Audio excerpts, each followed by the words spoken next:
What up, y'all? It's your boy from Monterey, your man 50 Grand, Darian, D Silk Sims. Breakfast at Silkies, y'all. Brought to you by Awesome 90.9 FM, the American Silk Radio Network, where it's always all silk, all the time. Sponsored in part by Wingin' and Singin', the home of that smooth karaoke mothership. Again, Saturday nights. It'll be coming back soon, y'all. So keep your eyes open. Wingin' and Singin' is coming back. Wow, what's up, y'all? Happy Monday to you. It's your boy D Silk, man, and I'm hoping got a microphone going today, so it may not make a difference to my Facebook crowd. But I'm international, baby. I'm savoir-faire. I'm everywhere, so don't think I'm just on Facebook. And I'm doing this now, I'm trying to get my chops back, man. I ain't been on the radio for a while, so I does these podcasts, and I do like the camaraderie that I got going. I mean, the folks that chime in, podcasting, it's well, let me say it like this. I always try to make sure I toe the line. I don't want to just throw things out there. It's easy to an extent. I mean, hey, I say this often. Opinions are like assholes. Everybody got one. So if you got a backside, you got an opinion. And sometimes you want to be heard. This is something that I do because this is my sounding board. Sometimes I don't have that opportunity to get in front of people. So talk about it on my podcast, man. And we can discuss some things. Maybe it'll take you somewhere in your day. You say, man, I heard this guy say this today. He was like, blah, blah, blah, blah, blah, blah, blah, blah, blah, blah. So that's what I'm on, man. And then I even did one better. Got me some notes today, y'all. See, anybody who does these particular podcasts or radio shows, you got to kind of have an idea as to where you're going. Everything can't come just off the top. Sometimes those be the best ideas, and it's okay if you're going to throw something out there to be like, man, let me see what sticks. And I'm trying to be sharp, trying to be smart, witty. So, got me some notes today. Now, I didn't include a lot of information in these notes because I just didn't feel like doing the legwork. And it's really, the information is going to come from you. So if you're watching, from the sound of my voice to the touch of your ears, it's going to come from you. Because what state I'm covering today is it's interactive. So, let me get to it, man. I'm getting ready to get on into these sports. I always start with sports. I always start with sports because I was a sports guy. And I still enjoy sports, even though I don't get to watch it like I used to back in the day. Football, I fight for that freedom. And there were times when I even worked on Sundays, so that was kind of difficult. It's hard to be wanting to watch the game, but some people aren't football fans, and I want to sing my song, but you got a drive going. I mean, Caleb Williams moving the Bears down the field, we like, but hey, got to give the people what they want. They were there to do karaoke on Sunday, so you got to give them karaoke. So I missed a lot of the games. Oh, well. And then the other reason why I missed the game, I say this out loud, man. And, I don't have a problem saying this out loud because I'm a human being and people stupid. So I be stupid sometimes. I'm hating on this NIL thing, man. Man, I played collegiate sports. I was NCAA, Division I. I was on that grind, man. I came from Hyde Park Career Academy, Chicago Public League, to go play D1 baseball.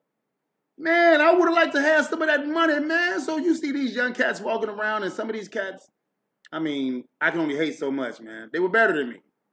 The cats that was playing, some of them were better than me. But I was good, though, so you can't act like I wasn't a good baseball player. If you never really saw me play, if you never played with me, that camaraderie be there, man. Some of my old teammates that I see in passing, a lot of them be still looking at me like, man, I would one more at bat, man. I rock your ass to Stony Island. I'm like, I bet you would, because I can't throw no more. So, but you know what? If you want to start up the old man league, chime in, hit me right here, y'all. 90.9 WSLK, the American Silk Radio Network, where it's always all silk all the time. I'm really hoping don't nobody chime in, because I always said I had about 1,000 innings left in this arm.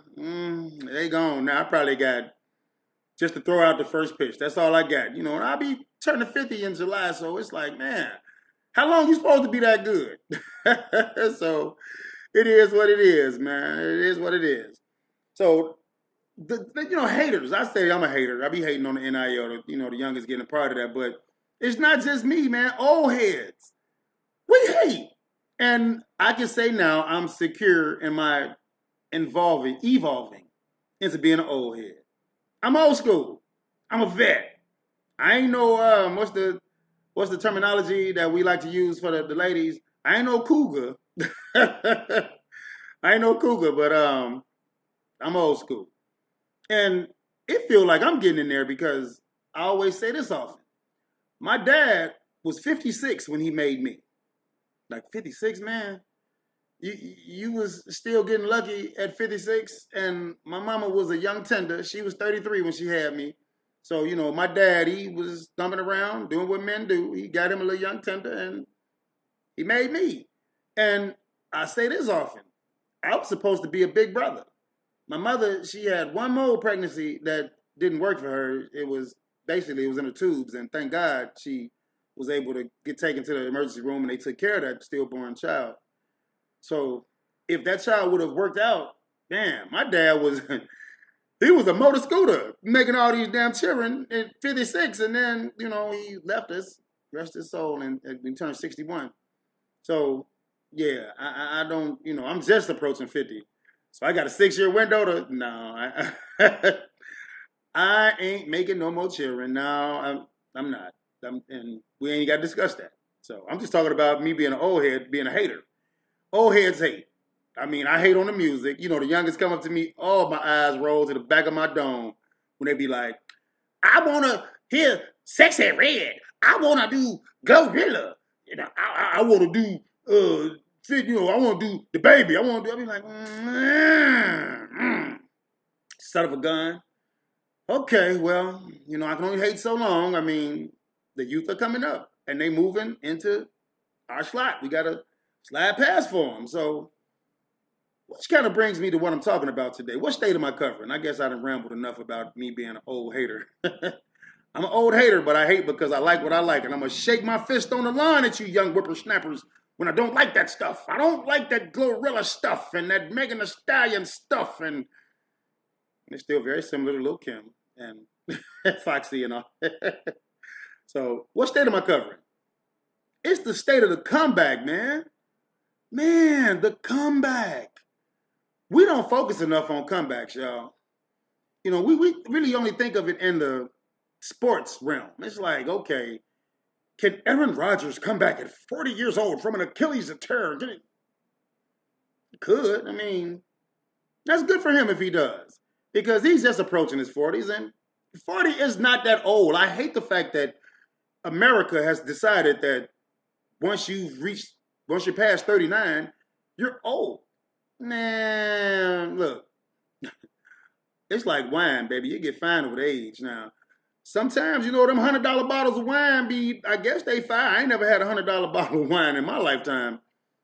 But I can see that, the older the vintage gets, it's good. So that's us. Man, I ain't through living, man. I'm going through some stuff, yeah, but my comeback is, man, I'm on the comeback trail for real. I am so on this. In order for you to be a good podcaster, a good radio show host, you put some of yourself into your show. And the one person I know better than anything in the world is me. Don't nobody go harder on me than me. That's why I don't care. Folks want to do dozens and talk smack. I don't do the dozens with folks, but what you gonna say about me that I really don't already know? And I'm gonna be like Eminem. I'm gonna put it out there for you. I'm gonna give you what you need to say about me. And then does that stop me from what I say about you? So, because I've always lived my life like this, Mama Sims, rest her soul, she always taught me. It's not what you think about me. It's what I think about you. So you could love me to the ends of the moon. And I appreciate that. Hey, I love better than I love hate. But some people hate you to the ends of the moon. But that don't matter because it's about what I think about you. So if I love you and you hate me, well, I just love you. But if I hate you and then you hate me, we're on the same page. But if I hate you and you love me, it's like, even though I received them flowers, I ain't got to deal with you. But that's neither here nor there. I'm talking about the comeback. So how do you know that you want to come back? And what are you coming back from? The comeback is different, man. I mean, you have different stages of it. You got the love comeback, where you had your heart broke, your feelings hurt, where you were with somebody and they chose to run up the ladder or do whatever. I don't know. I don't care. But apparently you feel like you were knocked down from it. Boom. Okay. So how do you come back from the love knocked down. Well, what I say, and again, let me preface this. I'm not a therapist, but I play one on TV. No, I don't. I am not a therapist. Only things I'm going off of is life experience. And it's okay if, you chime in and be like, you may have a life experience. That's great. I don't mind. We got to talk about stuff. And that's something that I did put in my notes. We have to talk about things out loud. A lot of people, they real tight-chested. They real close to their chest with things that they know. I don't want to say nothing because I don't want nobody to talk about me. They're going to do that anyway. So whether you say something or not, you got to say things out loud. If it's the love comeback, let me see. I'm looking at my notes, y'all. See, look at me trying to be frou-frou. But you got to talk about things. You got to give yourself time, man. Now, there is no time that's reported. There's no time that you must give yourself 6 weeks in order for you to recover from a heartbreak. You can't get, no. But you have to take your time when it comes to dealing with it. And make it on your time, man. I hate the fact that they give you 3 bereavement days when you lose an immediate loved one. I lost my mom, as we all know, and I've talked about that, and I'm still grieving her. But you never get over the grief. I'm learning that, and I'm getting accustomed to that. Actually, I'm in therapy too, man. I got me a little therapist that I'm talking to and all that stuff. So I'm trying, man. I'm trying to get out of this funk, but I'm gonna have to manage it. I'll never get out of this funk. But you got to take things and say things out loud. Chunk it.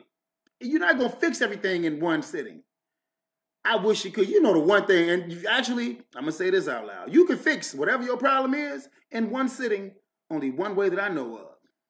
You got to play that lottery, man. Hey, you can't win it if you don't play it. And I am not encouraging anybody to play the lottery. I'm just saying, if you're going to win, you got to play. So, but let me win the Powerball where they talking about giving me $1 billion. Ooh, buddy. I mean, it's nice to dream. But, the odds of me winning that type of lottery, and we already know the odds. Even though somebody sent me a video of a dude fishing, this jackass got hit by lightning twice. He did. Now, we all think about how, you about to get hit by lightning. You ain't supposed to get hit by no lightning twice. This dude was, and by the grace of God, he's still alive. I mean, I watched the video, and that little joker, he finally got it in his mind. It was him and one of his boys. They were literally in like a pond or some type of moat, lake, whatever, fishing with fishing rods. And they throwing a little thing in there, the wind is whipping, and it's dude put his little hand out, and that lightning, pow, he dropped his, I'm like, that's all? That shit didn't hurt, like, God damn mother. He dropped that little pole, he shook it off, and he's like, all right. Goes and picks the son of a gun back up, changes his position in said water body. He's sitting there, and his boy talking stuff, and he trying to throw that rod out there again. Whap! What? This joker got hit by lightning twice, man. And he's still in the water. He's shaking his hand. He finally get out. I'm like, dog, the next thing you need to do right now, honest to God's witness, carry your ass to go get in line and get you. Man, come on, see, there you go. There go Dougie Smooth, man. That's exactly what I was about to say, man. He needs to go get a lottery ticket. He got to, dog. He got hit by lightning twice, bro. I swear. If you want to see that video, I'll go look. Somebody sent me that shit in one of these crazy ass boxes or whatever. Dude, I was shocked. And he kept on going. Look, tough ass. I think he was like from Bogota, some one of those countries. Tough as nails to get hit by lightning twice. So, what's his comeback? The fact that he got out the water and his appendages are still moving and stuff. Yeah, come back from that, bro, and be like, hey, I'm going to be the greatest fisherman of all time. I'm going to figure out how not to get hit by lightning. Hell. But the comeback, man, if it's a health thing, look, let's go ahead and put the cheese on the cracker. I'm going to channel my tiny, tiny inner Kevin Samuels, and I'm really not Kevin Samuels, man. The brother, rest his soul, he was bold. He was ballsy. and he took on black women verbally. Ooh, buddy, you a bad motor scooter if you gonna talk to a sister when you know damn well sisters will slice and dice you. You going on in a topic that they sensitive about? They wait. Nope. No. Pineapples. I'm not tough like that. But I'm gonna say this though. You got to kind of look at how the path is laid out. Now, I'm gonna tell you, I share my weight with you. I'm 250 pounds. That's not my ideal weight. I mean, of course, I should be doing better. And when I was really, when I first found out about me being a type 2 diabetic, man, I was like 325, closing in on 350. I was very big. And I mean, come on, making the heart pump harder, arteries probably clogging up because of cholesterol. I was not doing the right things. I mean, I like food too. We know how that stuff is, man. So here I am, damn near 20, 30 years later, well, whatever, I'm approaching 50. And I'm down to, still a robust, to me, 250 pounds. My ideal weight, before I was diagnosed with diabetes, I was about 240. That was probably my last time of having an ideal weight. When I was playing baseball, I think I got up to, like 220 was my ideal weight. When I was really on top of it, man, I was lean, large, and in charge, thinking I'm stealing bases and all that. I wasn't that fast. I was average fast. I mean, I ran like a 4.5 in the 40, 4.5, 4.4, something like around those lines. I may have gotten a 4.3 on a good day, but that was like me really pushing, and speed wasn't me. So, but I'm on the comeback with my health, man, and I done took on some shit. I done told y'all that I was diagnosed with MS, whatever. That's autoimmune. It's probably something that I've had in my DNA laying dormant that I didn't know about. But that shit ain't stopping me. And I'm not out here, like I said, what scared me about MS, Richard Pryor. I mean, when he took that one of the last awards he had gotten from, it was like an achievement award. He was up there in his wheelchair. And they put that trophy in his lap. And you saw Richard's face go. He was like, he had this look like, okay, he was looking at them like, so when they finally gave him the mic, he was like, one of you motherfuckers get this heavy-ass trophy off my goddamn lap, please. I mean, it was funny as hell the way he said it, but I was like, damn, that's finna be me? I mean, I'm gonna be sitting up there like barely coherent, mouth drooling at the, And I'm not making, please believe I ain't making fun of Richard Pryor. Hell no, that's a GOAT. He one of the greatest we ever had the opportunity to see, and he left us way too soon. I just didn't want my MS to have me like him. So I got to do some things. I am on the comeback. I'm in the process of getting some more of this weight off me. I mean, hell, I really can't eat like I used to, like I want to, because I'm still supporting my grown son, and I'm going to support him. That's my cross. So say that, Doug. Health is wealth, because you can keep on. I told myself I'm going to do this for like 15 more years, man. When I turn 65, I'm walking off the work chessboard. I'm through, man.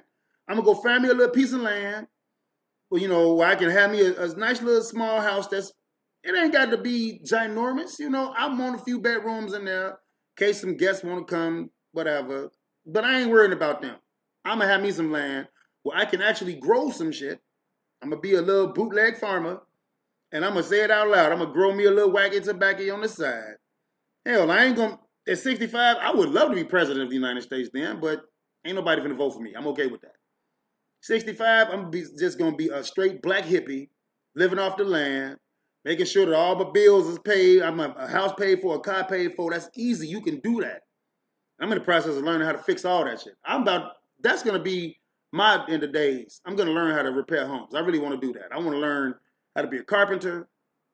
I want to learn how to be an electrician. I want to learn how to be a plumber. And I ain't got to do it to be out there in the industry and doing stuff. I mean, hell, I feel like I'm one of the best chefs in the world. I can cook.